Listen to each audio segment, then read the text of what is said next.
A rally this afternoon in Sanford, Florida, with another planned for tomorrow, and yet still no justice for the family of 17-year-old Trayvon Martin. The Neighborhood Watch volunteer who pursued and shot Trayvon, despite 911 officials telling him to stand down, walks free almost a month later on claims of self-defense. Yet the authors of the Stand Your Ground law protecting George Zimmerman say the law is being misinterpreted.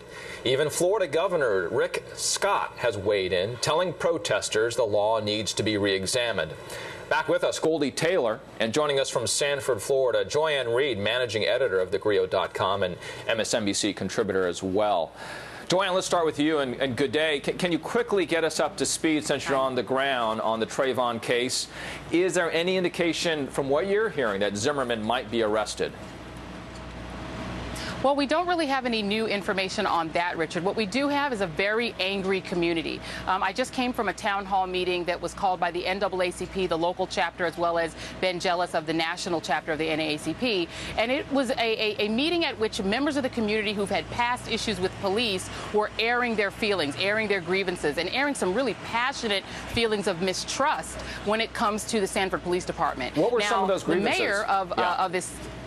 Well, you had people who had one woman who said that her son suffered a seizure while in a holding cell at the Sanford Police Department and then was beaten up by 3 officers. Another woman who said she herself was pulled over by officers who mistook her for someone else, and just the rough treatment, the manhandling, the disrespect people feel that they receive at the hands of Sanford police. So what's happening now is the fact of the non-arrest is feeding an existing sense that the police don't respect African Americans. And we're going to get to Goldie in a second here, but what has the police department said in defense of itself? Well, this is the thing, is that the police chief, Bill Lee, is not talking. Every reporter that's down here from the U.S., we've had people from the BBC, everyone is here trying to get Mr. Lee to talk, but he really right now isn't speaking to the media. So what we're getting really is the community's anger without a response from the police department. So now what we're hearing, at least from the mayor, is that this is in the hands of the grand jury. There will be a grand jury impaneled, I believe the date is April 10th, and so that now they're putting it in their hands. But we've also seen federal investigators here. We went to the housing complex where the shooting took place, and we saw both Florida Department of Law Enforcement as well as indications that federal authorities are on the ground interviewing witnesses. All right, let's go to Goldie. Goldie, there's been a big controversy overnight about what was said. A racial epithet has been reported in the 911 call about Trayvon. And it's too garbled, some might say, that you don't understand what has been said there. But this is generating a lot of feedback, a lot of anger. What do you make of it? Well, I think there is a lot of anger around, the entire incident. My team at home in Atlanta did enhance the tape. We were able to pop the volume and remove some of the noise, and the racial epithet is clear. So for me, and I've heard this, heard the tape probably a couple of dozen times now, it is absolutely clear what he says. It is absolutely clear that he is pursuing Trayvon. It is absolutely clear that after he is asked to stand down, that he then gets out of his car. And so it is clear to me, at least, and I'm not on a jury. I am not an investigator. I am just an American person who's looking at this case. It is clear to me that there is at least probable cause that would say that an arrest is appropriate here. And then tell it to the judge. Tell your story to a jury, and then let them settle this out. Now, you have told me, Goldie, there are many ways to look at this. One is to remove race altogether in this discussion. One of them is, but I think the most salient issue here, and people have talked a lot about black and white. I would say that this is a human rights issue.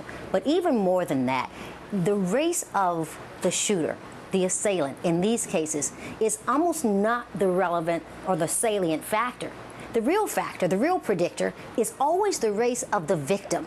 And so if you look at when African-American males are murdered as opposed to when white males are murdered, and the rate of investigation, trial, conviction, and then compare the severity of the sentences, there is such a lopsided, situation there. And the rate of deaths as well. And the rate of death is something that really has to be examined. And so it doesn't matter so much who you are if you're a killer in this country.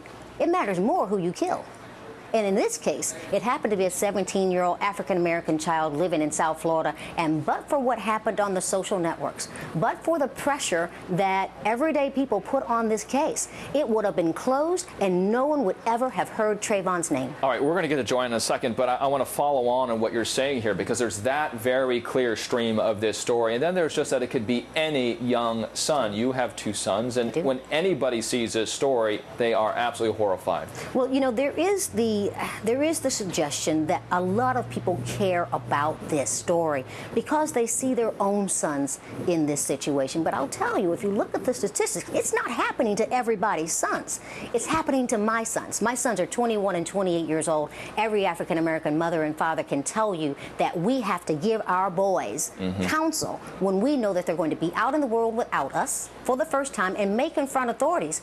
We have certain rules that we impart to them. Keep your hands on the wheel. Say yes, sir, no, sir, be demure, and do not run. And it seems like Trayvon obeyed all of those things, and it turned out badly. A lot of good points that Goldie makes here. Joyanne, how is this issue of the epithet, all of these layers to the story being discussed there in Sanford? Oh, it's just adding to the outrage. I mean, the irony here, Richard, is that the current police chief was brought in to try to heal the wounds that had been caused by a previous shooting that happened in December of 2010 when a homeless man was beaten up by the son of a police lieutenant. And in that case, the young man was placed in the back of a patrol car but was never arrested. In this case, at least Zimmerman was detained. He was taken to the police department before being released. But that previous case gave people the sense that the police have preferential treatment, obviously, toward the son of one of their own, but just that the value of that African-American man's life was not seen in the proper context by police. And I think that's what's fueled it. And two police chiefs later, in 2 years, we now have Chief Lee, who was really brought in a sense to start over. And I think that what people are feeling is that we haven't started over. Very quickly, we have to go. Are there going to be any demonstrations? What's going to be happening tonight, very quickly?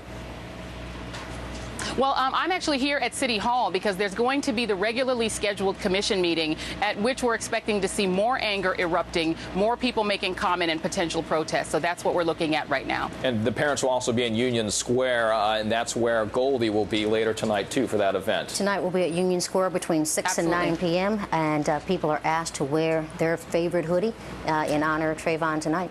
All right. Thank you very much, Goldie and Joyanne, for a great discussion today. Thank you.